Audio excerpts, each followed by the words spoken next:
Muito boa noite a todos, a todas. É muito bom a gente estar aqui juntos, nessa sinergia, nesse aprendizado, nesse exercício de cooperação, tanto serve a todos nós, para que tenhamos bons dias, boas semanas, bons momentos nas nossas vidas.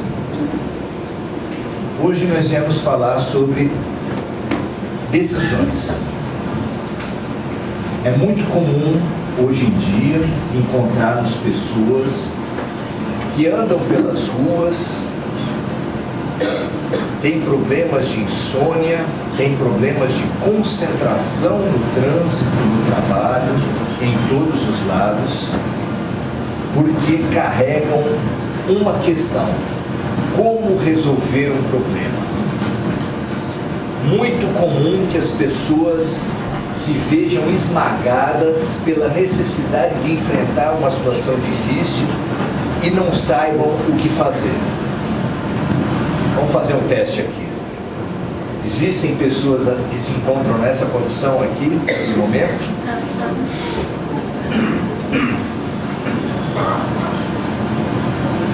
E eu digo para vocês que aqueles que não se encontrarem nessa situação agora, se encontrarão daqui a pouquinho. Viver bem é tomar boas decisões. Viver é tomar decisões. Não há como escapar disso, e encontrar uma maneira, uma forma de enfrentar melhor essas necessidades é extremamente importante. Então, vamos pensar um pouco sobre isso para ajudar nas reflexões de todos nós. Teve um momento muito significativo, eu gosto muito dessa passagem, que ela é muito rica, pode ser lida com diversos olhares, em que é apresentado para Jesus uma mulher que foi pega em flagrante de adultério. Jesus estava cercado daqueles homens que o queriam pegar em falso, que queriam pegar ele numa situação delicada para poder condená-lo. E aí trouxeram à força uma mulher e atiraram no meio da praça, dizendo: mestre, essa mulher foi pega em flagrante de adultério. Aqueles homens já vinham acompanhando Jesus e já tinham percebido, meio incomodados, a doutrina de perdão, de amor, de compaixão do mestre. Aí eles falaram: vamos pegar esse cara no pulo.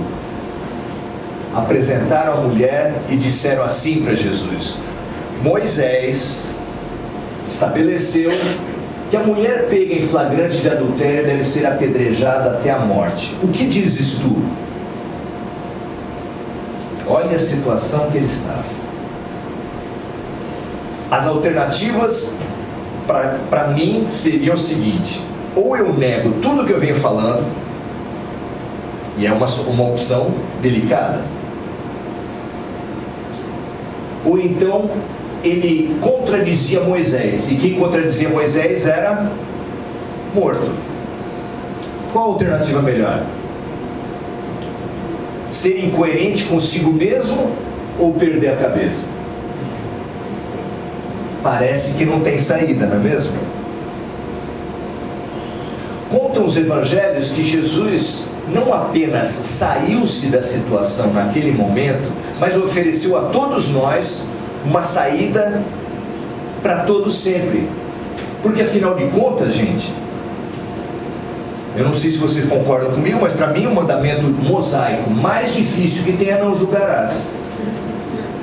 A gente tenta não mentir, tenta não cobiçar a mulher do próximo, não é muito fácil. Mas quantas vezes por dia a gente julga? Quantas vezes por hora? No templo espírita, a gente chega aqui e fala: nossa, olha, pintou o cabelo de novo. Acha que vai virar moleque porque pinta o cabelo? Olha a saia. Nossa, fulano engordou, hein? E a gente vai julgando sem parar. E Jesus, contam os evangelhos, que olhou nos olhos das pessoas que estavam ali e os desafiou: aquele que estiver sem pecado, que atire a primeira pedra. Ele não falou para atirar, nem falou para não atirar. Ele falou: atire apenas aqueles que estiverem sem pecado. Serve a carapuça para a gente? O que vocês acham? Justa. Até o chão, né? Nós temos horror aos corruptos. Nós, puros, seres que nunca ofereceram um cafezinho para um fiscal de obras. Nunca pusemos aquela nota de 50 ou 100 embaixo do documento do guarda de trânsito. Ele pede o documento, você pega e tem uma nota aqui: ou foi sem querer, isso é desculpa. A gente tem técnicas para ser corrupto, né? Tá vendo? Você veio ao serviço de luz e já está aprendendo alguma coisa. Muito interessante. E a gente fica escandalizado com Brasília. Brasília é tudo de ruim. Será? Eu, da minha parte, acho que eles não vieram de Marte nem de Vênus. Até porque a gente é suspeita que em Marte e Vênus tem gente melhor que a gente, não? Bom, deixa eu falar. Esse é outro assunto. Nós temos essa dificuldade muito grande de julgar. Julgamos a todo momento, todo mundo, não importando se nós mesmos fazemos a mesma coisa. E aí ele disse o que pra gente? Aquele que estiver sem pecado, que atire a primeira pedra. Se a gente observasse isso, a gente julgava? Fala a verdade.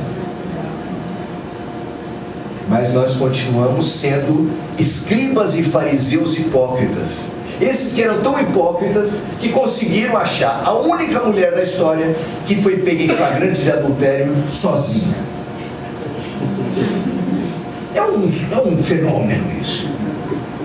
Em toda a história da humanidade, nunca uma mulher foi pega em flagrante de adultério sozinha. Não é estranho isso?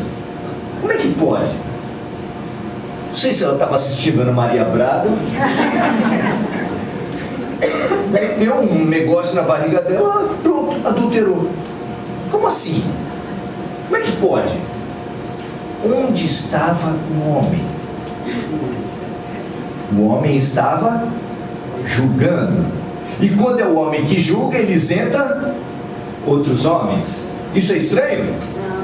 Nesse cenário da Lava Jato, você percebe alguma coisa assim? Não. Parece assim uma coisa: não julgue as pessoas do meu grupo. Sabe como é que é?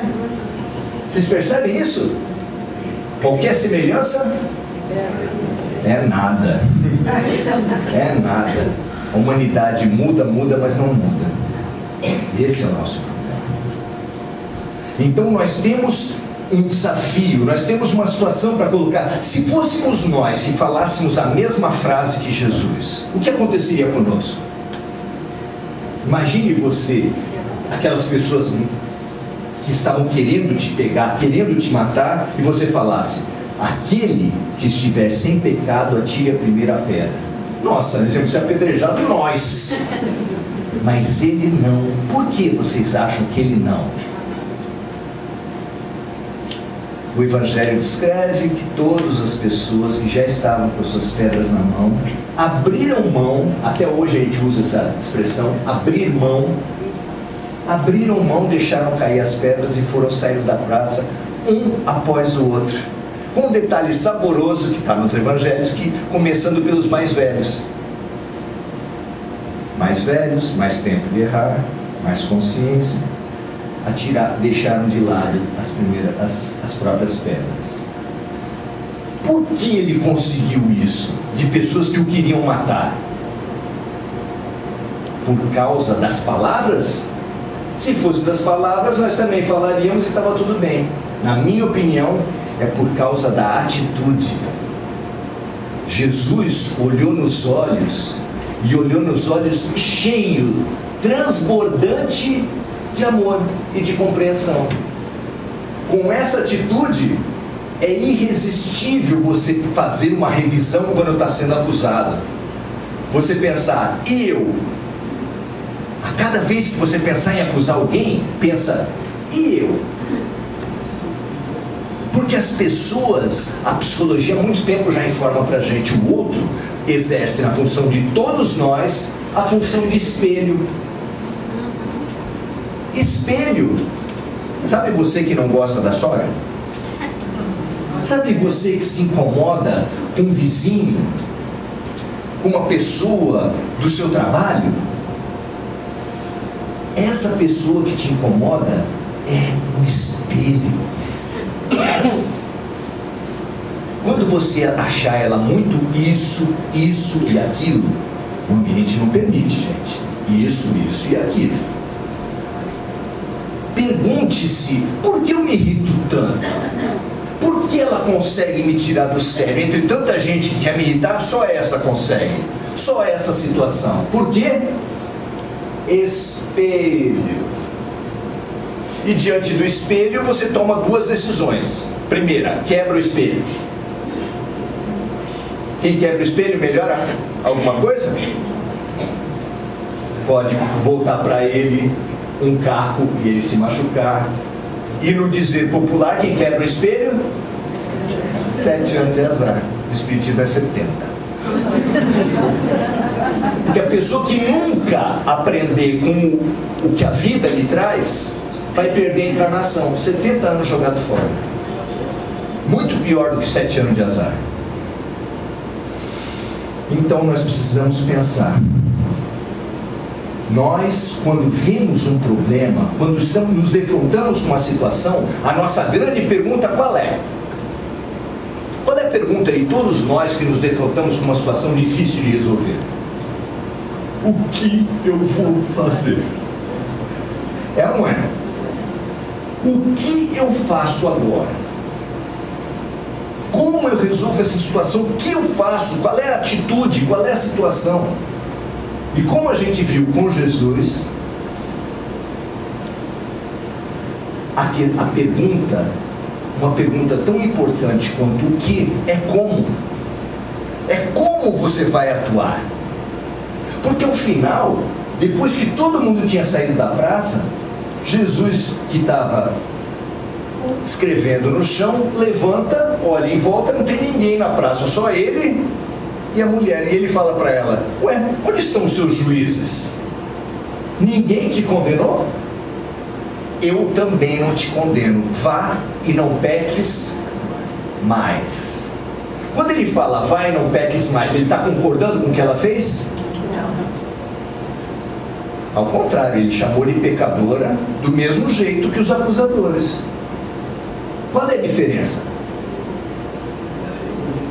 Os acusadores queriam matar e punir. Jesus queria que ela não errasse mais. Tem diferença nisso? Muita diferença. Muita. A cada crime que acontece na sociedade, a cada coisa que nos escandaliza, e não falta, né? Corrupção, terrorismo, pedofilia, falta dedo, e tanto crime que nos irrita. A cada crime que acontece um concurso na sociedade. Quem dá uma sugestão melhor para punir a pessoa? Um fala alguma coisa que deveria acontecer com corrupto, com pedófilo, com terrorista, o outro fala é pouco. Já estabelece coisa pior. E vai.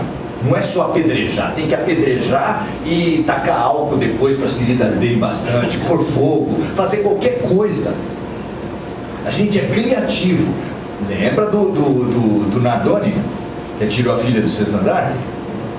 Nosso concurso era raivoso. Quem achava a maior punição para esse pai? E principalmente para a madrasta.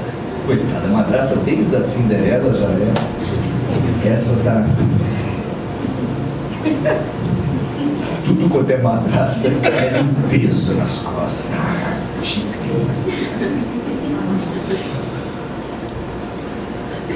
Será que tão importante quanto o que fazer é o como? O que vocês acham?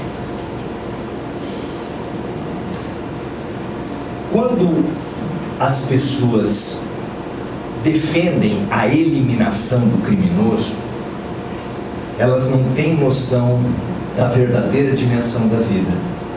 Tem muito espírita, tem muito cristão que defende a pena de morte. Pode um negócio desse? O cara segue uma vítima da pena de morte e defende a pena de morte. Como é que pode caber um negócio desse na cabeça? Se ele mesmo, como nesse exemplo nosso, fez o que com a pena de morte? Desafiou, questionou, destruiu a pena de morte. Com que argumento? Aquele que estiver sem pecado, que atire a primeira pedra. Então, nós, do ponto de vista mais imediatista, falamos assim: precisamos limpar, hoje em dia, com esse clamor de ódio tão perigoso que a gente vive na sociedade. As pessoas ficam propondo pena de morte uns para os outros. Mahatma Gandhi tinha uma das frases maravilhosas dele assim: olho por olho, ficaremos todos cegos. Pensa nisso. Se for olho por olho, todos cegos. Por quê? Mesmo o raciocínio de Jesus. Porque ninguém pode dar de dedo em ninguém. Porque nós temos os nossos próprios problemas. Então, como pode a gente se preocupar apenas com o que fazer? Nós temos que ficar atentos sobre o como fazer. Esse olhar punidor que embebia a atitude dos escribas e fariseus, e o olhar de Jesus, que era o olhar transformador das pessoas, vá e não peques mais, ele está o tempo todo como pano de fundo das nossas alternativas. Pensa no que eu estou falando. O princípio das nossas atitudes diante do mundo quase sempre está, no fundo dele está punir e me vingar, ou trabalhar pela recuperação das pessoas. Vocês já pensaram sobre, olha que no Brasil é difícil de responder essa, qual é o dinheiro público mais mal gasto que existe? Sistema penitenciário. Entre 5 e 7 mil per capita. Para quem não entendeu bem, é o seguinte: cada preso no Brasil custa para nós entre 5 e 7 mil reais. Mas é um grande investimento, porque lá as pessoas melhoram, as pessoas se transformam e retornam à sociedade com outros pensamentos, querendo só fazer o bem. Não é assim? E por não ser assim, é que é o dinheiro público mais mal gasto. Mais mal gasto que tem. Por que ele é mal gasto? Por que ele não recupera as pessoas, apesar de, na palavra bonita dos administradores de presídio, não são presos, são reeducandos. Era para estar 300, eu tenho 900 reeducandos aqui. Lindo.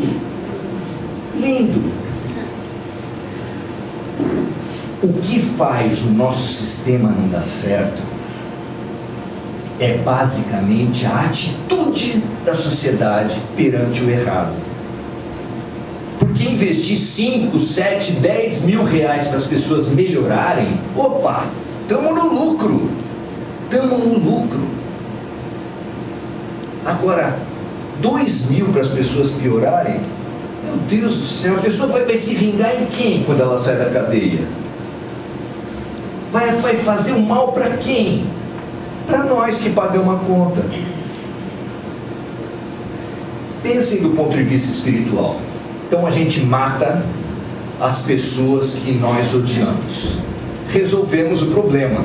Pensa o homem materialista, e ele tem o direito de pensar assim. Mas quem acredita na espiritualidade, minha gente, não, ele vem, ele morre e depois fica me apurrinhando a vida toda, e eu ainda nem enxergo o bicho.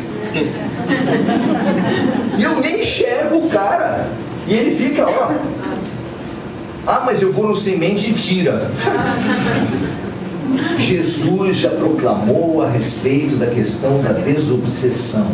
Se um espírito mau está numa casa e ele sai, mas a casa continua arrumada para ele, ele volta com outros 7. Se você for em Umbanda, qualquer seita espiritualista, qualquer casa espírita, e for conseguir-se um trabalho de reeducação, de orientação, de terapêutica do espírito que o perturba, para ir para outro lugar, mas a tua atitude não mudar, meu amigo, a casa está prontinha. Outros 7. E você ainda sai xingando semente. O espírito está fraco. Tiraram um, vem outros 7. Olha só que coisa ruim. Coisa ruim é tu.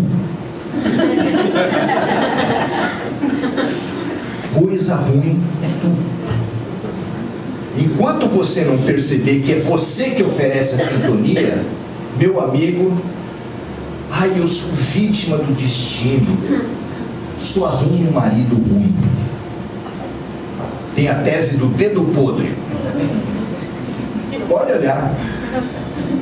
olhar, não tem nada de podre no teu dedo. Tem outras coisas que fazem você procurar gente ruim, mas não é dedo. É porque se uma criança chega para você, tio, tia, não aguento mais ouvir a mesma lição. Hein, filho? Não entendi. Não, é que 3 anos eu já estou indo na escola, é sempre a mesma lição. A mesma lição? É. A professora sempre fala aquela lição assim, assim, assim, assado. 3 anos? Qual é a tua conclusão? Ele está repetindo. E por que uma criança repete de ano? Porque não aprende. E por que uma criança não aprende? Porque distrai. E ela fica xingando a escola, fica reclamando? Se os fatos estão se repetindo na tua vida, é porque você não está prestando atenção na aula, não está perguntando para a vida o que Deus está querendo me ensinar com isso. Porque assim na escola como na vida, quando o aluno aprende, nunca mais passa pela mesma lição. Se o problema se repete na tua vida, meu amigo, investigue se o que Deus está querendo me dizer com isso. Então, quando você pensar num problema, pensar nas pessoas que estão errando, isso serve para as pessoas lá fora que estão errando e para as pessoas aqui dentro que erram. Use essa ideia que a gente está falando. Se eu for para vingança, se eu for para punição, o investigar, o acusar, o julgar e o punir, que é esse o sistema que prevalece na nossa sociedade, você tem a polícia para investigar, você tem o promotor para acusar, você tem o juiz para julgar e o carcereiro para punir, para prender. Esse sistema está só lá no judiciário e na polícia? Hein? Está onde mais? Está dentro da gente. E ele tem resolvido na sociedade? Não. Ele tem resolvido dentro da gente? Não. O Espiritismo, os romances espíritas falam de almas que estão há 300, 500 anos num círculo de vinganças mútuas. Agora eu te prejudico, na próxima encarnação você vem e me prejudica, e a gente fica lá, um aporrinhando a vida do outro, um amarrando a vida do outro, um punindo o outro, e os dois presos, os dois parados, os dois se envenenando. E aí, por que Deus permite isso? Porque Deus nos ama em liberdade. Ele quer que a gente realmente canse do ódio, canse da vingança. Será que nós estamos cansados da vingança, do ódio? Pelo que a gente vê na rede social, nas guerras políticas, nas guerras matrimoniais. Gente, eu sou assistente social do fórum. Pessoas que até 6 meses faziam de tudo para confluir num relacionamento, essa coisa que todo mundo faz, né? Deixa de lado, vamos ver, vamos tentar se acertar. Quando toma a decisão de separar, meu Deus do céu, As acusações são as piores possíveis. Não importa se você está destruindo o pai do seu filho. Você acusa tudo. A mãe da sua filha, você destrói. Como assim? Como assim? Que vitória é essa? Que você ganha a guarda do seu filho, mas um filho destruído. Que vitória é essa? Ah, ganhei. Ganhei. Ganhou?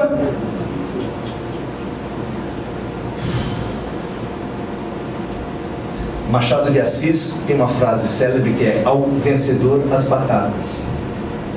E Jesus fala assim: de que adianta ganhar o mundo todo e perder sua alma? Olha que forte isso. Você ganha muita coisa, mas o custo dessa vitória é a tua consciência, é a tua paz de espírito, é a tua alma. Será que a gente pode realmente achar que pode se livrar das pessoas, não importa o que faça? Quem tem mínima condição, consciência do funcionamento da dinâmica espiritual, sabe que não. O ódio não acaba com a morte. O ódio continua, morte afora. É por isso que tem obsessor, tem influência espiritual, tem espírito de vingança. E tem espírito de vingança quando a pessoa morre, porque tinha espírito de vingança quando ela vivia. A morte é só uma continuação, é claro. Será que a gente quer se libertar? Será que hoje é 13 de maio? Eu não lembro o calendário. Hoje é 13 de maio? Quem é o escravo? Aonde está a senzala? Aonde está a princesa Isabel? Essa é a vantagem. Nós somos os escravos do ódio e da vingança. Mas a princesa Isabel também somos nós. E a caneta está na nossa mão. Perdão? Eu vou perdoar e a pessoa vai sair livre dessa? Ah, então você é o juiz do mundo. Você é o julgador do mundo. Sai dessa posição, é muito pesado ser julgador do mundo. Deus tem os seus próprios meios de reeducar a todos que erram. Não só aquele que erra contra você, mas você que erra contra os outros. Tem uma parábola linda em que Jesus fala que um rei se pôs a tomar contas de todos aqueles que tinham dívida com ele. O primeiro já começou pelo que mais devia, 10 mil, dinheiro da época. Aí ele falou: vou te colocar na cadeia, porque você não paga nunca. Não faz isso, eu tenho mulher, eu tenho filhos, eu tenho que trabalhar para poder pagar alguma coisa para o senhor. Falou tanto que o rei falou: tá bom, eu te perdoo tudo, não paga mais nada. Aí quando já estava vendo o caso, o terceiro caso, o quarto caso, veio um soldado dele e falou assim: seu rei, sabe aquele primeiro que o senhor perdoou, 10 mil? Sei. Eu vi ele lá na rua, cobrando um cara que devia 500 para ele. 500. E o cara falou: não me põe na cadeia, porque eu tenho mulher, eu tenho filhos. E se eu não trabalhar, não vou poder pagar o senhor. Por favor, Não. Pôs na cadeia e falou: daí você não sai até me pagar até o último. Como a gente pode pedir a Deus perdão? Como a gente pode pedir perdão à vida se nós mesmos estamos sujos? Aí Jesus nos faz falar todo dia: perdoai as nossas ofensas da mesma forma como nós temos perdoado aqueles que nos têm ofendido. Olha o que a gente fala, minha gente do céu, o perigo que a gente fala. Se Jesus obedeceu o que a gente pede, já imaginou como vai demorar o perdão para a gente? Nós estamos num momento talvez de maturidade, talvez de transformar, talvez de perceber a ferramenta da vingança que nos tem massacrado, nos tem punido, nos tem machucado uns aos outros há tantos séculos, tantos milênios, para talvez aprender a ferramenta do perdão, da libertação pelo amor. Talvez por quê? Não sei. Mas eu já aprendi em alguns anos aí fazendo palestra que nenhum tema vem à toa. Se veio esse tema hoje, serve para alguém. Para quantos vai servir, para a forma que vai servir, eu não posso saber. Porque, de novo, Deus nos ama em liberdade, e cada um que quiser aqui continuar realimentando o seu sistema de vinganças mútuas, vai sair livre. Quem, por outro lado, falar assim, não, peraí, estou cansado mesmo, eu quero mudar de verdade, eu quero dar para o outro a mesma condescendência, a mesma compreensão que eu gostaria de receber daqueles que eu prejudico. Quem chegar nesse nível de maturidade pode estar no dia 13 de maio, dia da abolição dos escravos. Se tiver alguém aqui hoje, hoje é dia de festa. Parabéns para a sua festa, parabéns pela sua transformação, e que você nunca mais abra a senzala de novo. Boa noite, gente.